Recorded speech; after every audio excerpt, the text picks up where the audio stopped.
Suasana sebelum terbit matahari, saya akan ceritakan tanda besar kiamat yang pertama. Hadis diriwayatkan oleh Imam Muslim. Inna awwala alamatis sa'ah, Nabi kata sesungguhnya tanda kiamat besar yang pertama, tulu'us syamsi min maghribiha, matahari terbit daripada sebelah sini. Suasananya begini tuan-tuan sekalian. Bismillah. Sebelum terbit matahari di sebelah barat, matahari akan menghilangkan dirinya selama 3 hari. Ini juga ada satu hadis yang sahih. Kemana matahari itu pergi, sekejap lagi kita beritahu. Manusia semua akan bangun pagi, satu pagi. Ini kita pakat beringat, kita belajar. Kita dah ada maklumat ni, alhamdulillah, kita pakat ingatkan anak-anak, saudara mara kita dan sebagainya. Allah pilih kita malam ni untuk datang dan mendengar ilmu ini. Hadis Nabi yang jumlahnya ratusan ribu, yang banyak rahsia yang kita belum mendengar. Kata Rasulullah, apabila kalian bangun pada pagi itu, macam biasa kita solat subuh, masih gelap. Selalunya jam 7 sudah cerah. Jam 7 sudah cerah. Tetapi pada hari itu kita akan melihat jam 7, 8 pagi, 9 pagi, suasananya begini. Yang macam tuan-tuan tengok ni. Kita pun tengok. Ini sudah jam 9. Jadi kita pun tengok ke langit, oh mungkin nak hujan kot. Kan orang kita begitulah, kalau gelap ni maksudnya gelap terlampau itu nak hujan. Kita pun tengok nak hujan. Masa berlalu, pukul 10, pukul 11, kita tengok masih gelap. Ini bukan hujan ni. Tidak ada awan yang gelap, tidak, ini bukan hujan. Maka ketika itu kita tahu, boleh jadi ini adalah tanda yang disebut oleh Rasulullah. Boleh jadi. Kita pun tunggu lagi. Selepas pukul 1, suasana masih gelap. Tok Bilal datang masjid apa semua, nak azan ke tidak ni? 12.30 dah masuk waktu. 12.30 kan Zuhur. 12.30 sudah masuk waktu, tapi masih gelap. Azan.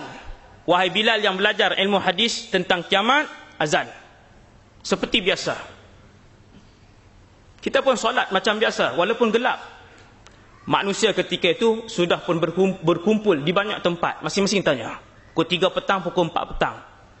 Ini apa yang berlaku ni? Masing-masing menunggu berita daripada TV dan sebagainya.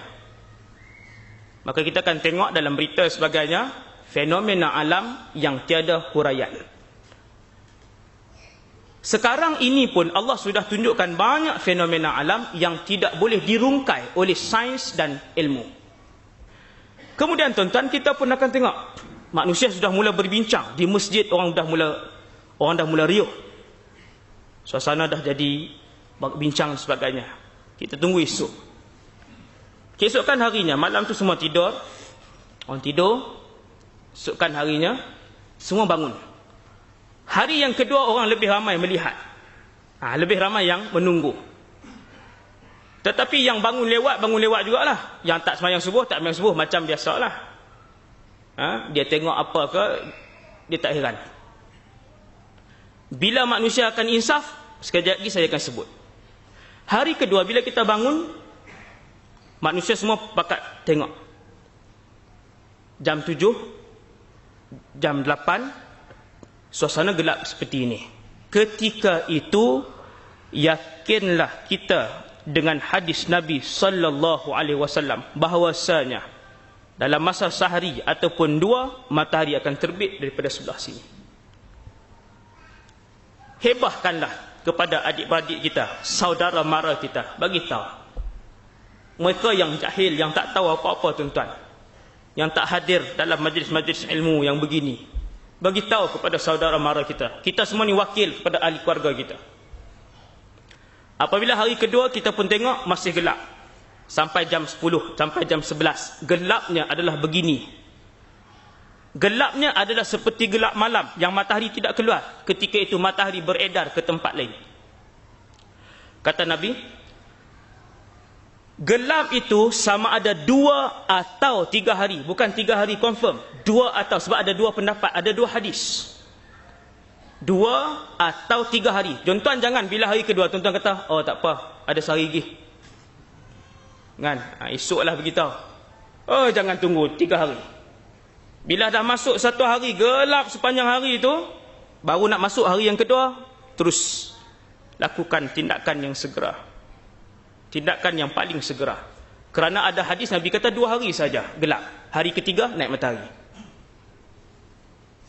Tuan-tuan, kita pun bangun pada hari yang keempat. Kalau kita ambil pendapat hadis yang mengatakan bahawa 3 hari gelap itu, kita pun bangun pada hari yang keempat. Seluruh manusia bangkit pada ketika itu dan mendapati, ha inna syamsa qad tala'at minal gharbi. Nabi kata, seluruh penduduk bumi ini akan melihat matahari itu terbit daripada sebelah barat. Macam mana Ustaz? Matahari kan berbeza terbitnya. Di sini jam 7, kemudian baru di tempat lain. Ini kuasa Allah. Kerana hadis Nabi SAW bagi tahu, Nabi kata, apabila matahari terbit di sebelah barat, orang ramai akan menjerit. Itu dia.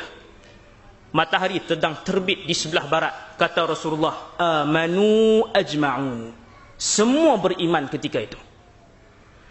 Seluruh penduduk bumi ketika itu beriman kepada Allah. Baru mereka yakin, inilah kuasa Allah.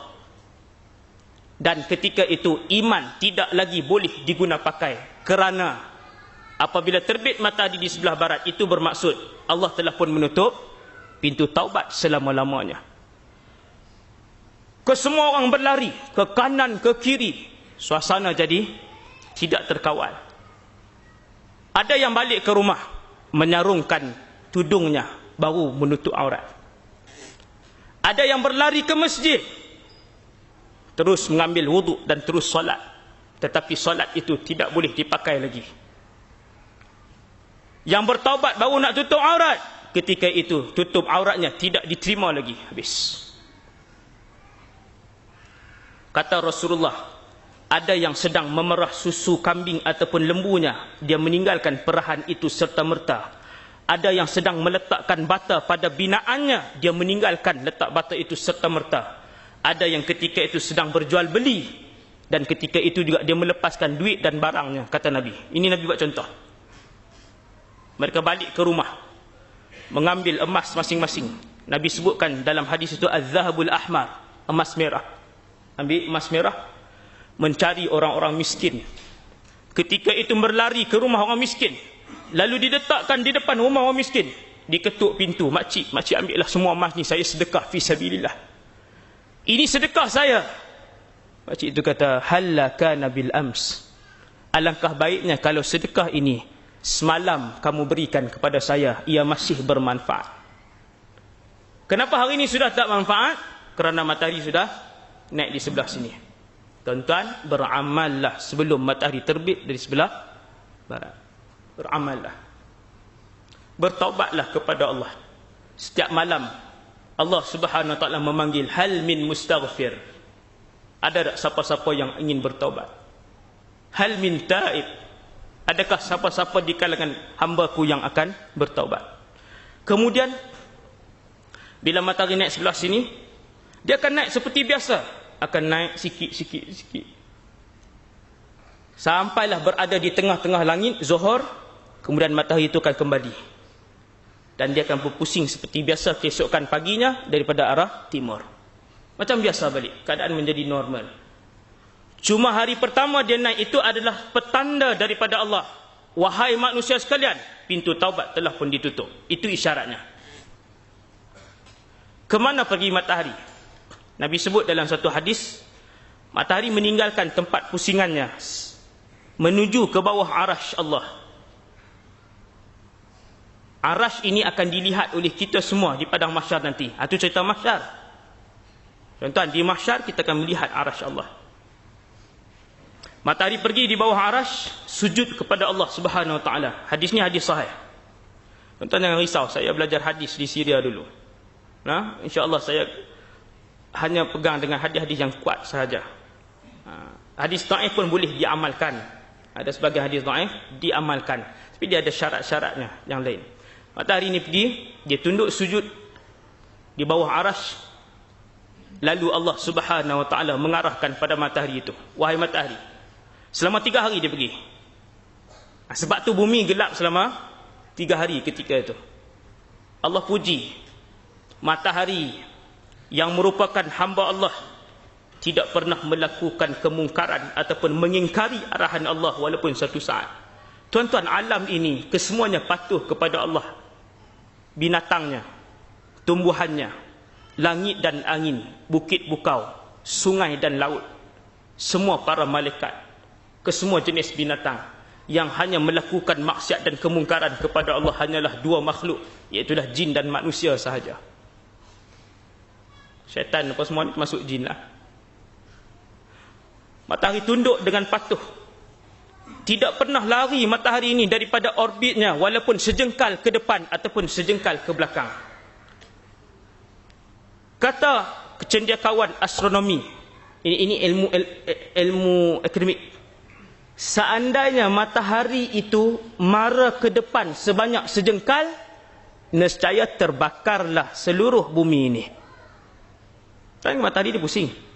Kalau dia ke depan sejengkal sahaja daripada kedudukannya, kata para ulama cendekiawan astronomi, maka terbakarlah isi bumi ini. Dan seandainya matahari itu berundur ke belakang sejengkal, maka bekulah bumi ini. Tepat dia berada di situ, taat kepada Allah Subhanahu wa taala. Allah arahkan, wahai matahari, selepas 3 hari kembalilah kamu ke tempat pusingan kamu, tetapi terbitlah pada hari yang pertama daripada sebelah barat, dan kemudian terbitlah kamu seperti biasa kembali. Matahari pun balik selepas 3 hari, pulang daripada arasy, kembali kepada tempat pusingannya, dan dia terbit daripada arasy ini.